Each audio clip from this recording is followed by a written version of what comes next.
Ada yang baru sebulan sudah terbentuk lagi. Nah, itu salah satu penyebabnya kekentalan air ludah. Dia akan bisa mempengaruhi penyakit pada tubuh ya. Jadi dia bisa lewat aliran pembuluh darah, bisa ke jantungnya, bisa ke pankreasnya, bisa ke ginjal, bisa ke saluran pernafasan. Nah, itu akan menyebabkan penyakit-penyakit sistemik.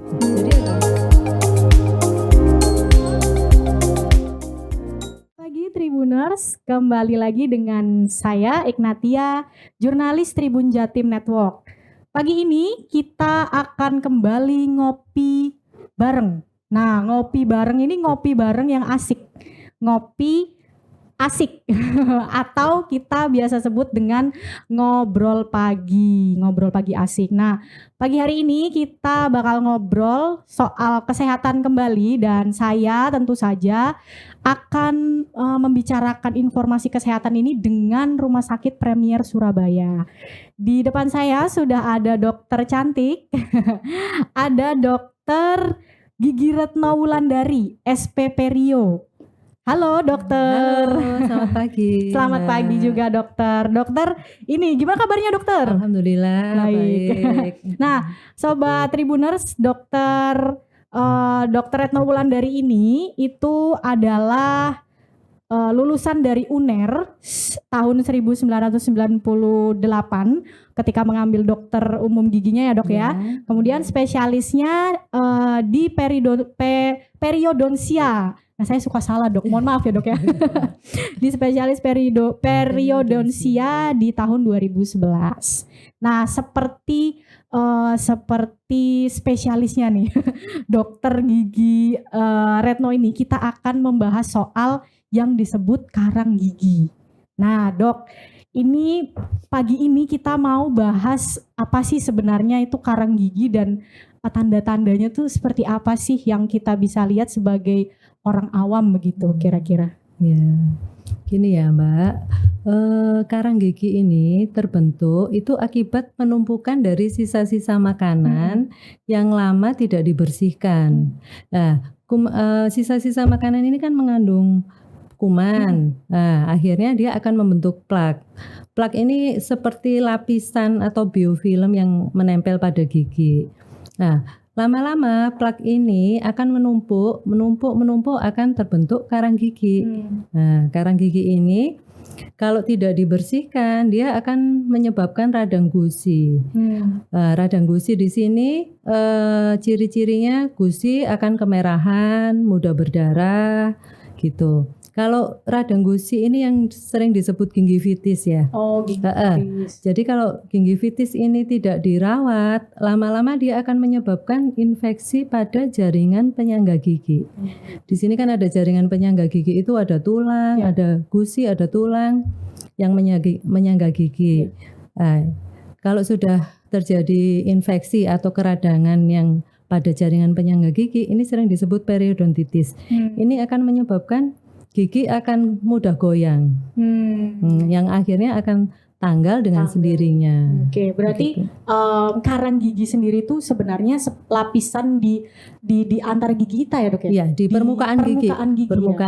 Permukaan gigi. Kalau misalnya kita sebagai orang awam biasa, kita nggak seberapa kelihatan ya dok ya sebenarnya. Iya. Kalau misalnya nih katakanlah saya ya dok yang melihat gigi dokter gitu misalnya, nggak bisa ya dok ya kayak kayak tanpa ngelihat dari dalam gitu. Kalau baru plak itu belum tampak sebenarnya karena dia hanya berupa lapisan gitu ya. Tapi kalau dia sudah menumpuk, sudah terbentuk karang gigi, itu baru kelihatan putih-putih di sekitar permukaan gigi.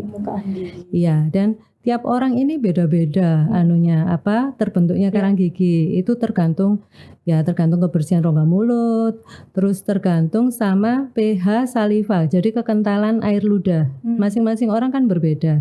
Jadi ada yang orang itu setahun dia nggak pernah membersihkan karang gigi, itu nggak ada karang giginya. Ada yang baru sebulan sudah terbentuk lagi. Nah, itu salah satu penyebabnya kekentalan air ludah, pH saliva itu. Jadi pH-nya yang gampang terbentuk karang gigi itu yang bersifat basah.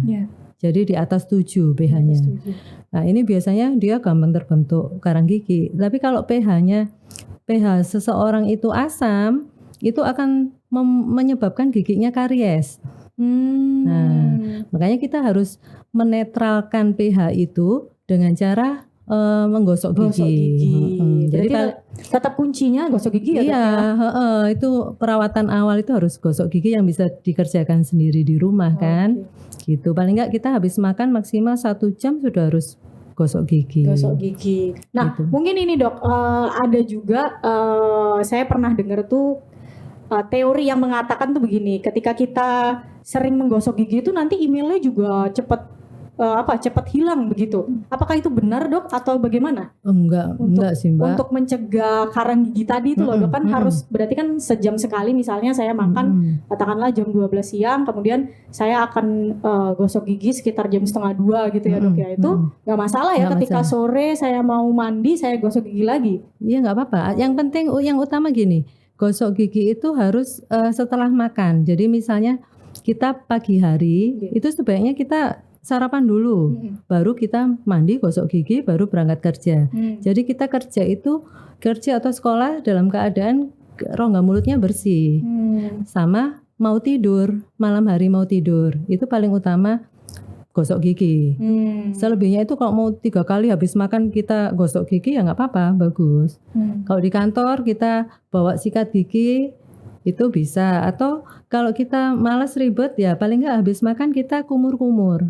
Dikumurin supaya sisa-sisa makanan itu nggak banyak nempel di rongga mulut, di gigi. Itu kalau untuk kumur-kumur, Dok, hanya dengan air saja itu sudah bisa terbantu, ataukah mesti memakai cairan-cairan yang dijual di supermarket, Dok? Kalau di kantor paling nggak sehari itu penggunaan bisa dibantu dengan penggunaan obat kumur, paling nggak malam hari. Jadi setelah kita gosok gigi bersih, kita kasih obat kumur. Cukup sekali itu aja sehari, nggak perlu pagi pakai obat kumur, siang lagi nggak perlu. Oke, baik. Nah, ini karena begini, Dokter Retno. Jadi mungkin Sobat Tribuners yang di rumah juga ini sekarang yang lagi pada nonton kita itu juga kan nggak banyak tahu seperti apa sih karang gigi itu. Kalau misalnya saya merasa kayaknya saya gini-giniin mulut nggak ada kenapa-napa gitu kan, berarti artinya saya nggak usah ke dokter gigi. Sebaiknya tidak seperti itu ya, Dok? Tidak. Nah, itu apa, Dok, yang harus kita concern ketika kayaknya aku harus periksa nih gitu. Apa tanda-tandanya, Dok, di dalam gigi kita? Biasanya kan kita nggak bisa merasakan ya, makanya dianjurkan untuk periksa ke dokter gigi 6 bulan sekali. Berkala ya, Dok? Iya, berkala, karena karang gigi itu juga jadi dengan pemeriksaan berkala itu kita tahu, oh ada gigi yang lobang, oh karang giginya harus dibersihkan. Kita jadi bisa mendeteksi lebih awal gitu. Oke, baik. Nah, ini, Dok, kalau misalnya tadi misalkan seperti saya ya, Dok, katakanlah seperti saya, orang pekerja kantoran begitulah ya. Terus saya ini kayaknya nggak ada waktu gitu kan, sehingga membuat saya tuh nanti aja lah aku untuk periksa ke dokter gigi dan segala macam gitu, Dok. Dampaknya ada, Dok, yang paling parah nih apa sih kalau misalnya kita tuh mengabaikan gitulah katakanlah. Ya itu tadi terjadi radang gusi, terus terjadi gigi goyang. Nggak, kalau sudah gigi goyang itu perawatannya akan lebih kompleks. Jadi kita harus membersihkan karang gigi, harus displanting, gigi-gigi yang goyang itu displanting, diikat ke gigi-gigi yang tidak goyang. Setelah itu tidak berhenti displanting aja, itu harus dilakukan perawatan operasi penambahan bubuk tulang supaya giginya kuat lagi. Displanting itu artinya seperti dikawat begitu, Dok? Iya, tapi bukan dikawat ya. Jadi kawatnya beda. Kawat behel gigi untuk meratakan gigi sama kawat splinting untuk perio itu beda. Jadi ya nanti perawatannya akan lebih ribet lagi, lebih panjang gitu. Nah, berarti itu ya, itu Sobat. Harus bersihin karang gigi, dan biasanya karang gigi yang sudah menebal itu kan nggak bisa dibersihkan dengan sikat gigi biasa ya. Jadi ya harus dengan bantuan dokter gigi. Ya ada alatnya khusus, ultrasonic scaler gitu. Jadi nggak sakit. Jadi karang giginya nanti rontok dengan alat itu.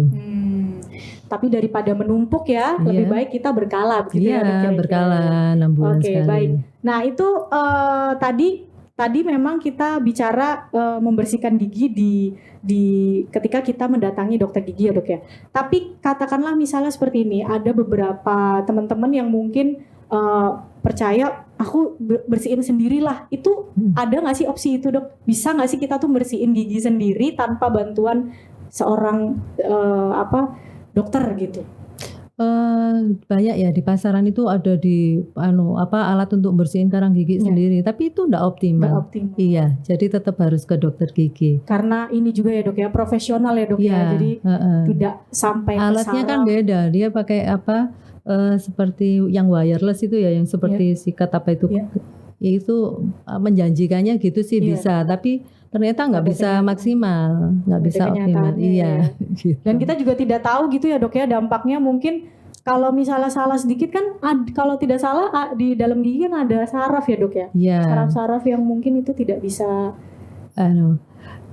bisa melukai gusi kalau kalau di karang gigi ya kan bisa tambah radang nanti ya. Gitu. Oke, nah ini dok, kalau tadi kita berarti harus ke dokter gigi gitu ya.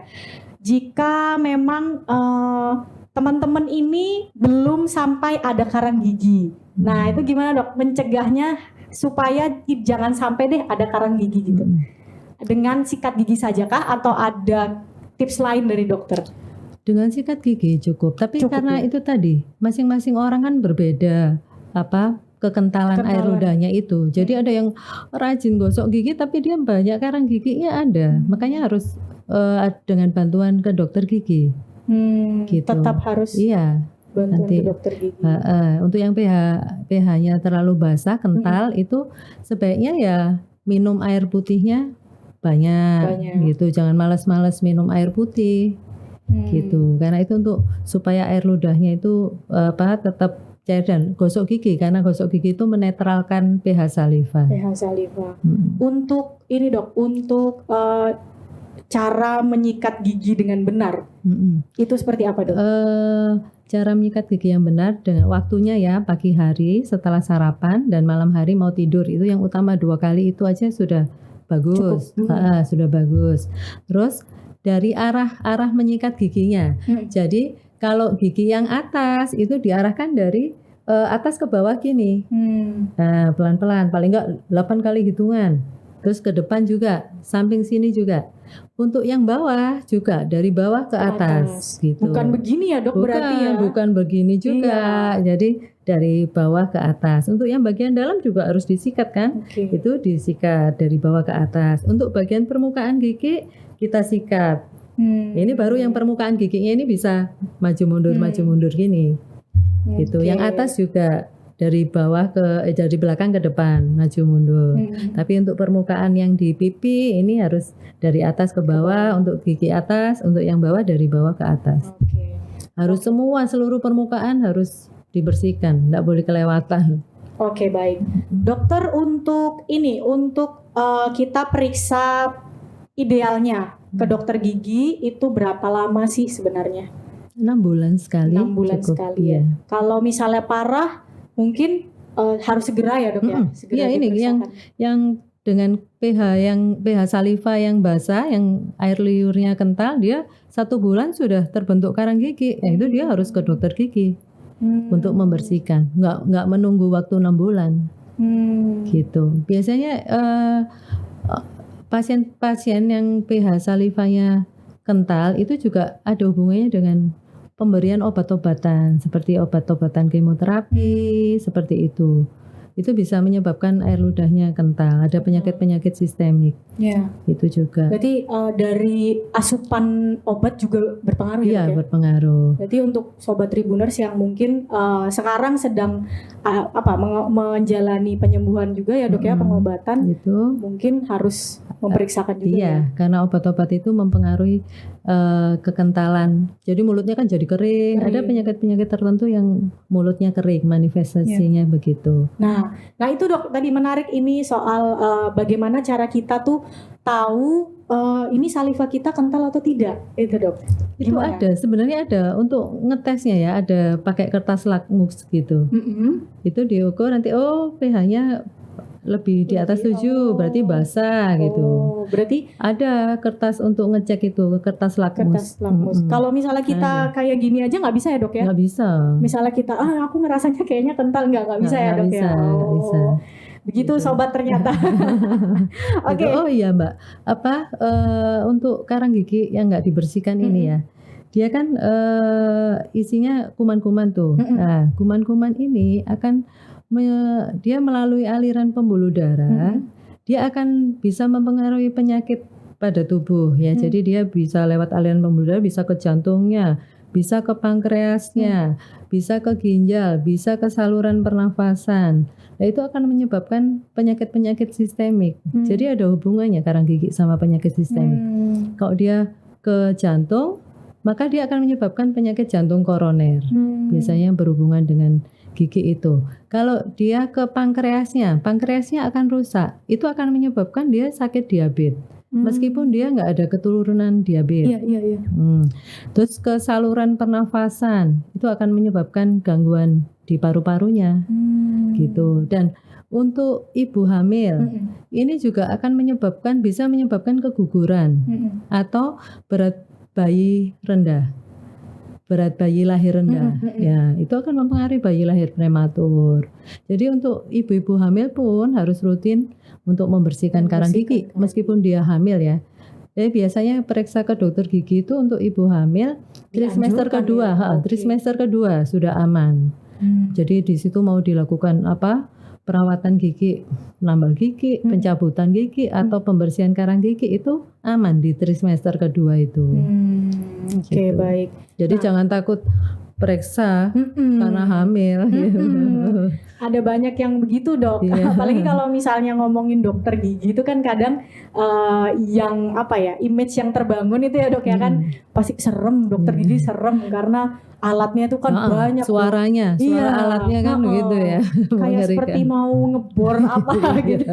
Suaranya yang menakutkan. Nah ya itu ini dok, saya penasaran dengan karang gigi ini rentang usia berapa dok? Atau semua usia nih bisa terjadi? Biasanya kalau pada anak-anak itu masih penumpukan sisa-sisa makanan yang disebut debris itu ya. Nah itu lama-lama dia ada karang giginya. Kalau anak-anak sudah ada. Kebetulan pasien saya ada yang dari kecil itu sudah gampang terbentuk ya tuh karena salivanya kental dia. Gitu. Jadi giginya gampang coklat-coklat, stain ya. Stain. Jadi padahal itu dengan makanan dan minuman yang berwarna, seperti dia suka minum susu coklat, kayak makanan yang warna-warna gitu, soto, rawon itu bisa mempengaruhi. Itu hitam-hitam namanya stain. Itu dia gampang sekali terbentuk. Padahal adiknya enggak. Jadi itu ada keturunan juga. Genetik ya dok ya? Genetik, ya, menurun dari salah satu orang tuanya.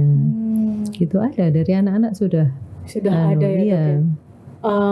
Artinya akan lebih parah ketika itu dari kecil sebenarnya sudah ada karang gigi, kemudian pas dewasa tidak diapa-apain ya dok ya? Iya, dibiarkan. Ya bisa-bisa giginya tanggal dengan sendirinya. Iya. Dan dampaknya adalah Sobat Tribuners tadi yang dikatakan Dr. Retno itu bisa menimbulkan komplikasi di dalam ya dok. Sistem tadi sistemik penyakit sistemik. Penyakit sistemik itu. Jadi pentingnya sekali untuk kita rutin membersihkan karang gigi. Nah, kalau misalnya untuk Sobat Tribuners ini ya yang mungkin sekarang lagi nonton kita terus tertarik dengan dengan penjelasan dari Dr. Retno tadi. Ini Dr. Retno juga praktek ya Sobat Tribuners di Rumah Sakit Premier Surabaya. Di jadwal praktek Senin, Rabu dan Minggu ya dok ya? Senin, Rabu dan dokter bisa cerita ini jamnya berapa aja? Untuk hari Senin saya prakteknya jam 6 sampai jam 9 malam. Untuk hari Rabu jam 2 siang sampai jam 5 sore. Dan untuk hari Minggu saya juga praktek jam 9 sampai jam 12 siang. Nah, itu kalau untuk anak-anak sekolah atau yang kerja itu kalau lebih memungkinkan hari Minggu kan enak. Iya betul. Jadi lebih bebas Iya, bebas. bisa hari ngobrol Minggu. dengan Dokter Iya. Retno. Jadi saya ulangin tadi jadwal prakteknya Sobat Tribuners, di hari Senin, Rabu dan Minggu. Kalau Senin itu jamnya jam 18 sampai 21, di hari Rabu itu jam 14 sampai 17, dan hari Minggu untuk nih yang pada masih beraktivitas ya ketika weekdays gitu, di weekend ini Dokter Retno akan praktek di jam 9 sampai jam 12 siang. Iya. Oke, baik. Dokter, ketika misalnya kita tidak sama sekali tidak tidak sadar nih kalau misalnya kita tuh ternyata punya karang gigi gitu, tapi udah terlanjur parah banget gitu ya dok ya. Penanganan pertama sebelum ke dokter gigi ada nggak sih?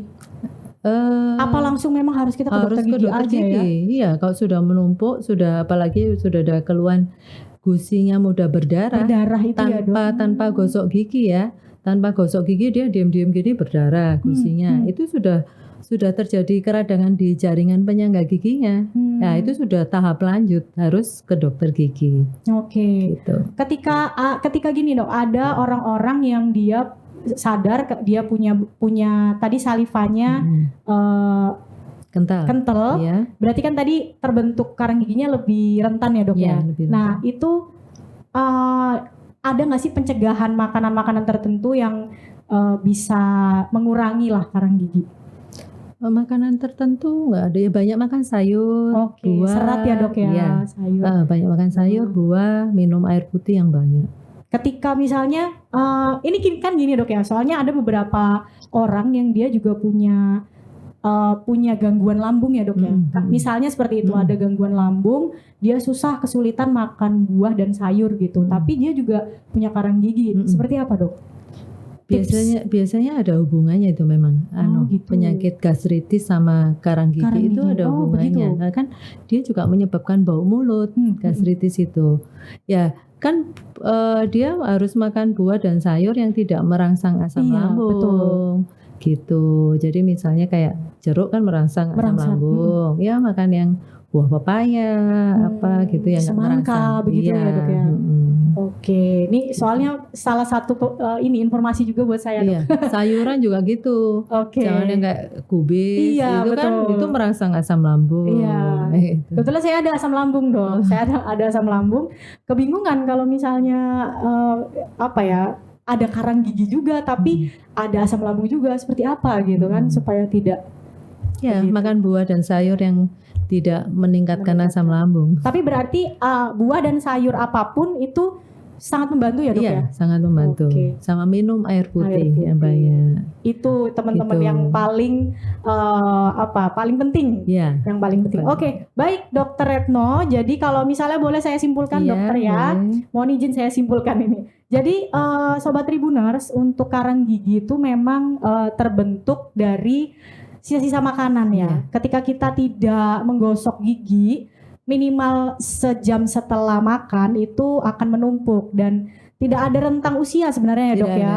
Tidak ada rentang usia, dan ini semua bisa terjadi di usia manapun. Nah, untuk Sobat Tribuners yang memang sudah sadar kalau sudah punya karang gigi, ini bisa langsung periksa di Rumah Sakit Premier bersama Dokter Retno. Oh iya, untuk Sobat Tribuners nih, mumpung ada promo 17-an. Promo Agustusan. Wah, asik nih. Di Rumah Sakit Premier itu ada paket untuk membersihkan karang gigi.